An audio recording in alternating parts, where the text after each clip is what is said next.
Maka pantas Gus Miftah tadi mengatakan dalam hadis yang paling berbahaya, saya paling takut mendengar hadis itu. Bila mana umat ini sudah lari dari ulama, akan 3 perkara akan diturunkan oleh Allah. Yang pertama, yarfa'ullahul barokah, diangkatnya barokah min ma'isyatihi, dari dunia perdagangannya. Kalau sudah berbicara dunia perdagangannya sangat kompleks. Karena apa sekarang mudah dipecah belah menjadi umat? Sebab apa sekarang menjadi bangsa yang mudah dipecah belah? Karena kita jauh dari ulama. Kalau sudah jauh dari ulama, bumi pun ikut panas, bukan manusianya saja yang panas. Dikira apa? Yang mudah dibenturkan. Dulu waktu kecil saya, kebone dewe niku ana alang-alangi tak bakar itu kering setengah mati. Mlepes malih mlepes. Lah saiki aja maneh sing kering, sing ijo ae dibakar gampang. Bumine padha ae kejabut rahmah, kejabut barokah. Sebab apa? Kita lari dari al ulama. Sebab apa? Di zaman pada waktu oknum pada waktu zaman Bani Umayyah, setelah wafatnya Sayyidina Ali, padahal kurang apa umat pada waktu itu? Kurang nopo umat yang zaman semonten badani Sayyidina Ali. Bani Umayyah hebat luar biasa. Ulama ora kurang. Jago hadis, jago tafsir luar biasa. Wong isih top-top. Ning kena apa umure Bani Umayyah ya 100 tahun kurang lebih. Tumbang begitu saja. Padahal sampai kekuasaannya sampai Spanyol pada waktu itu.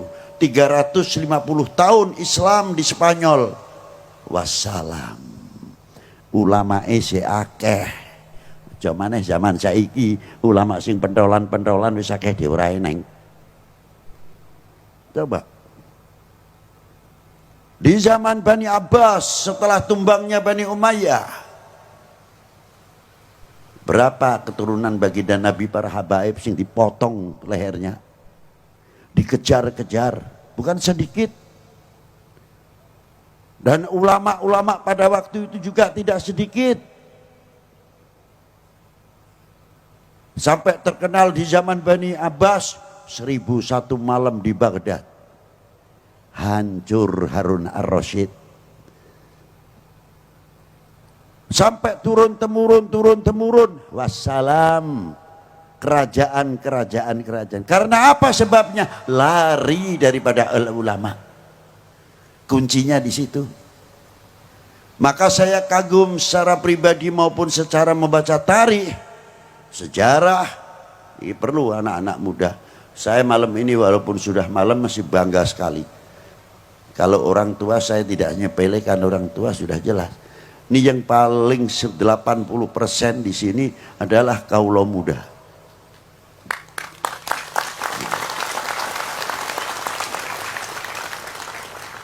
Kebanggaan saya satu. Karena yakin kelak di pundak kalian yang akan menjawab tantangan umat dan tantangan bangsa ke depan. Di pundak kalian, bukan di pundak sesepuh. Sesepuh itu walaupun umurnya panjang 100 lebih, tetap fisiknya sudah menurun. Tapi kalian yang harapan kami semuanya untuk ke depan, untuk memajukan umat ini, untuk memajukan bangsa ini. Apalagi kalau kita ceritakan berkoh. Wah, aneh-aneh itu berkoh. Apa?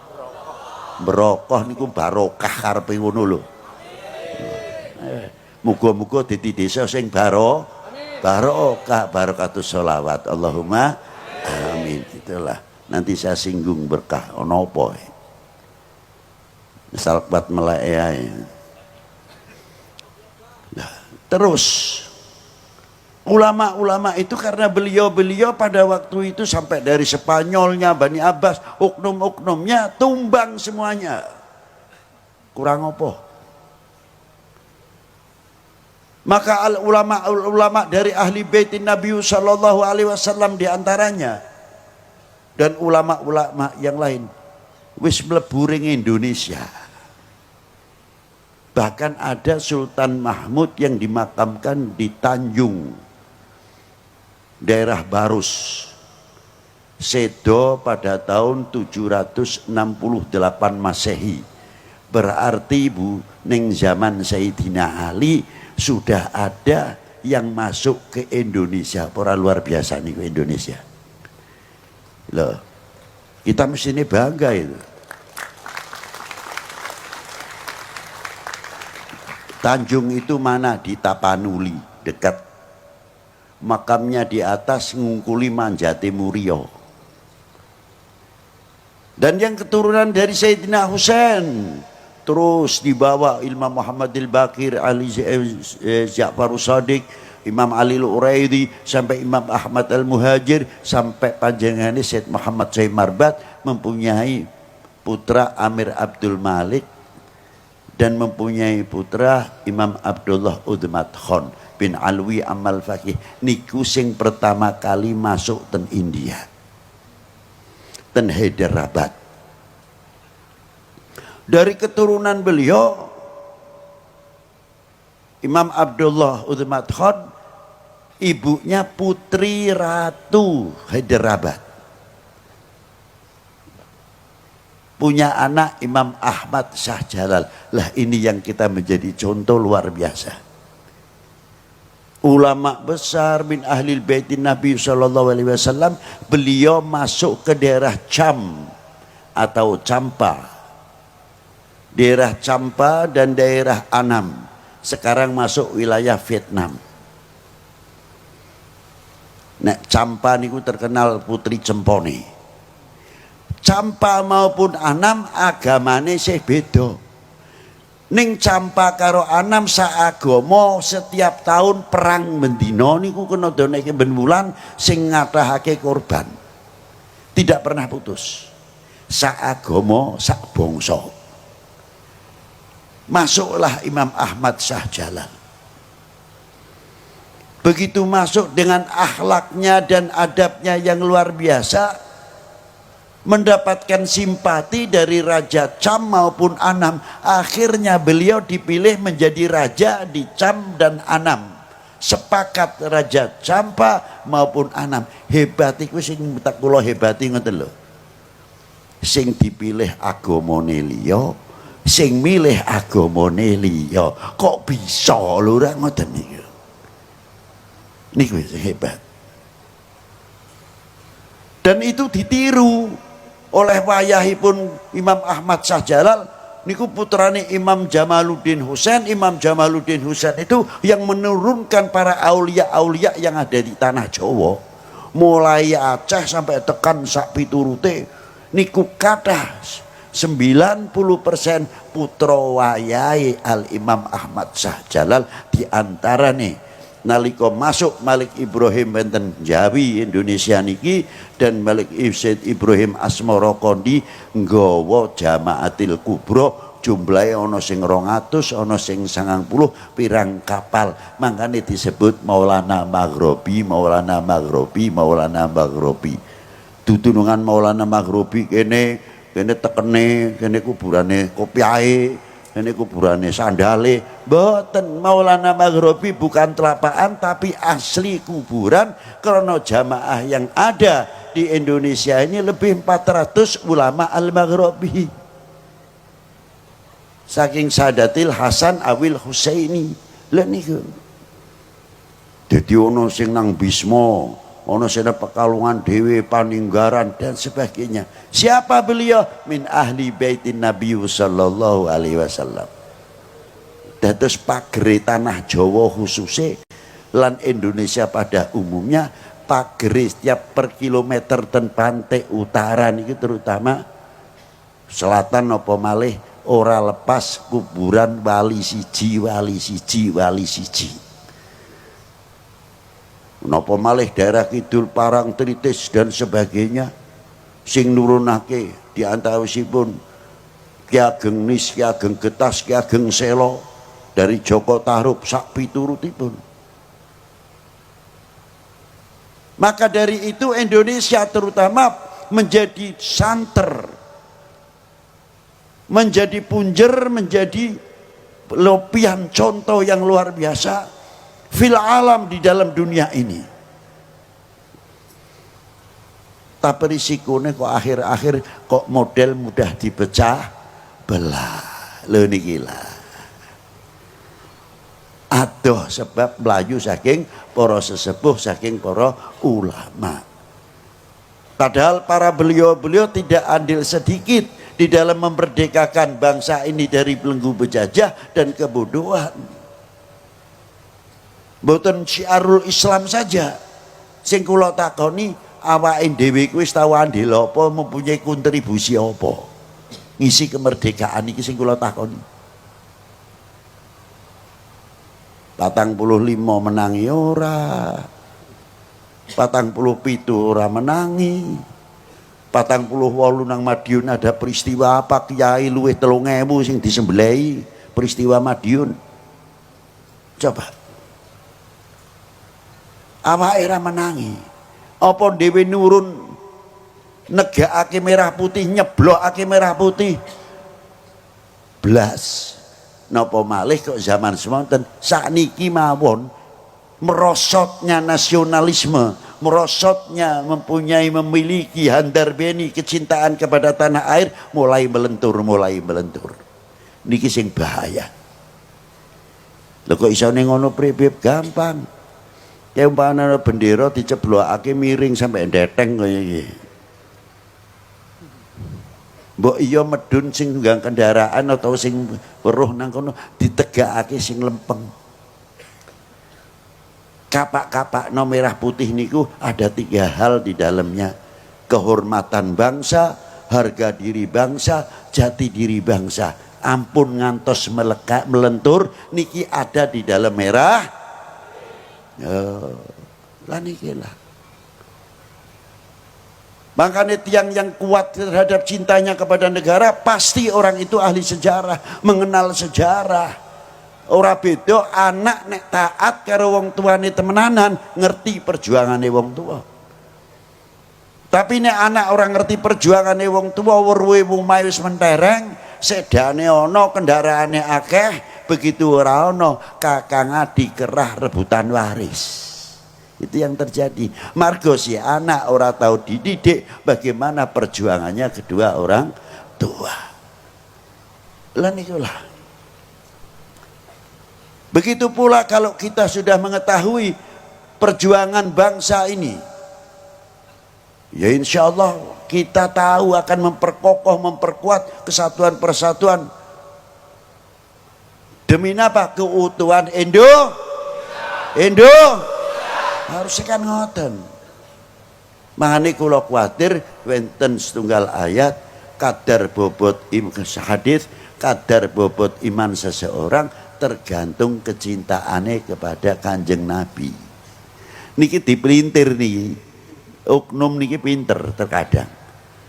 Lho nek ngono arep ngembosi wong Islam, khususnya ngembosi liya agama, khususnya wong Islam, kurangi cintane kepada para ulama, cintane Kanjeng dateng Kanjeng Nabi, gembosi. Niku cara ngancurke umat beragama khususnya Islam.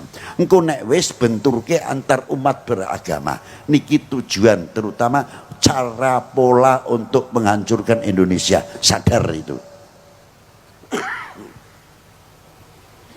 Biar tarung niku kira-kira Indonesia bisa dipecah niku pripun. Dengan segala cara, waspada terutama. Semonten ugi nek badhe ngancurake. Bangsa niki dipintir malih saking hadis wau, kadar bobot iman seseorang tergantung kecintaannya kepada Nabi ini. Lah nek kadar bobot iman napa cinta seseorang terhadap bangsanya tergantung cintanya kepada tanah airnya. Nek demene marang tanah air temenanan, cintane bangsa luar biasa. Kalau sudah cinta betul-betul kepada bangsanya, pasti akan menutupi segala kekurangannya. Bukan berarti mengingkari ada kekurangan atau selak, saking ada cara-cara menasehatinya. Tidak bangga menepuk dada kalau membuka aibnya bangsa sendiri. Loh nikulah. Aku umpamanya dadi oknum ben dikeploki ke luar negeri. Hebat, hebat, hebat. Wah, padahal niku buka aib sedulure dhewe kok ora isin sing kaya niku-niku. Lah niki lah. Tapi kalau orang cinta yang luar biasa, kaya bocah pondok umpamane. Aku dadi kiai ini ana bocah sing colong jukuk. Tak keplaki dhewe nang kamar, tak ajar.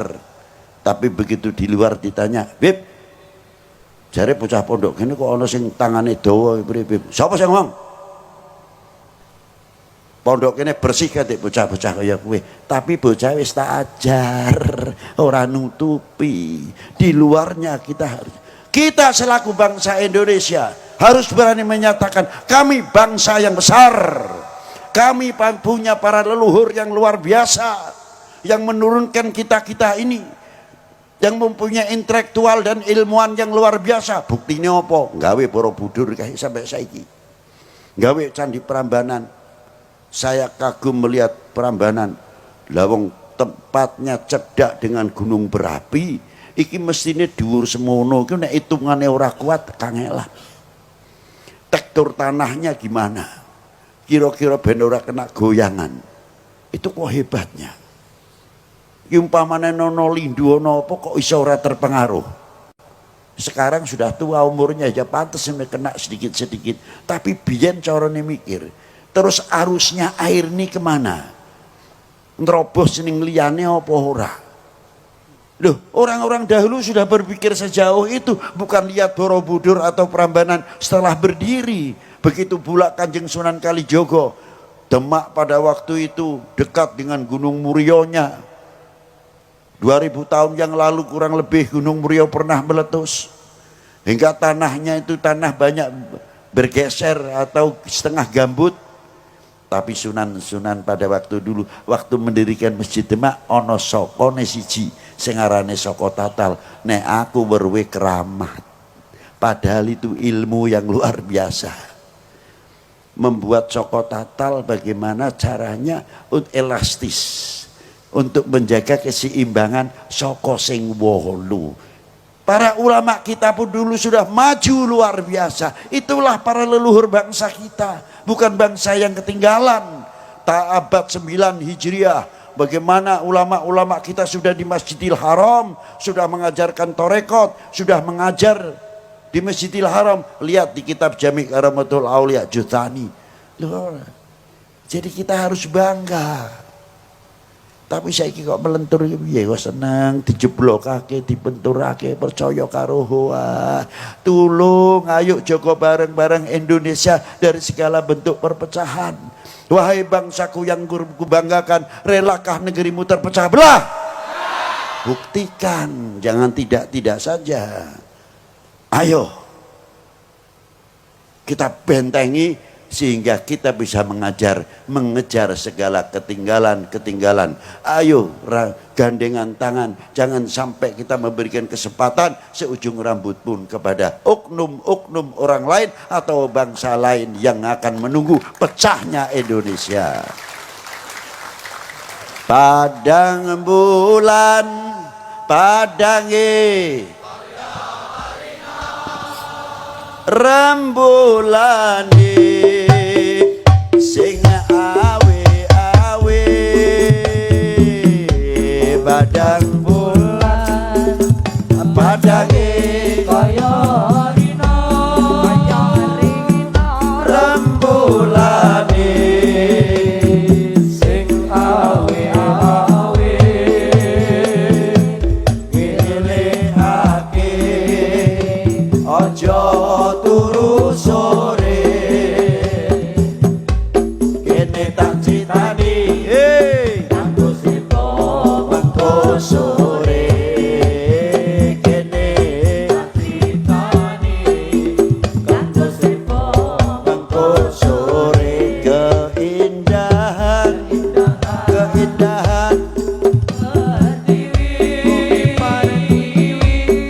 terhias untean mutiara.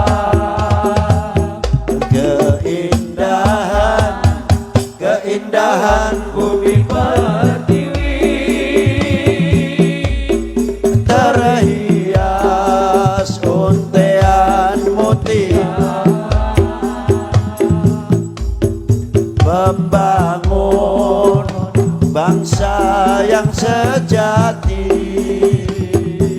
Harum namanya di Nusantara. Harum namanya di Nusantara. Allahumma sholli wa sallim ala sayyidina wa maulana Muhammadin. Allahumma sholli wa sallim ala sayyidina wa maulana Muhammadin. Adada ma fi ilmillahi salatan daimatan fi dawami mulkillahi. Salatan daimatan fi dawami mulkillahi. Jejak para pendahulu, sejarah saksi kehidupannya.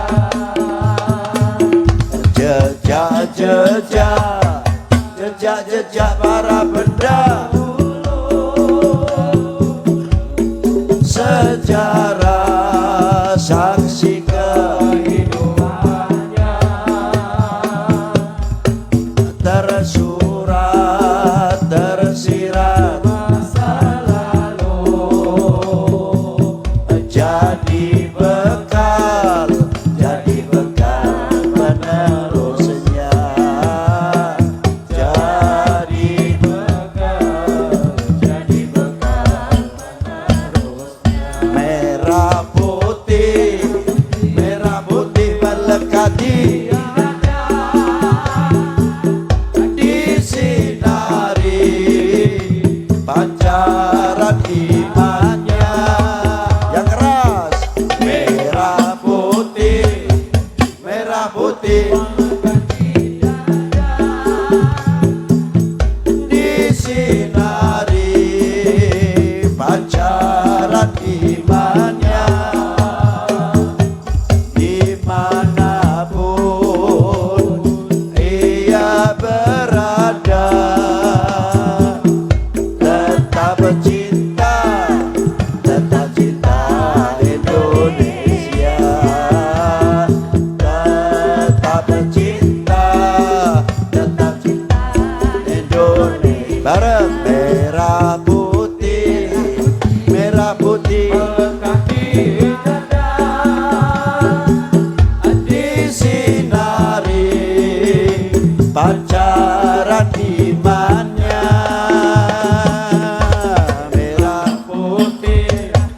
Merah putih melekati dada, disinari pancaran imannya. Dimanapun ia berada, tetap cinta itu. Abang keras. Tetap cinta Indonesia.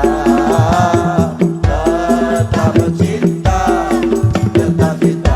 Indonesia.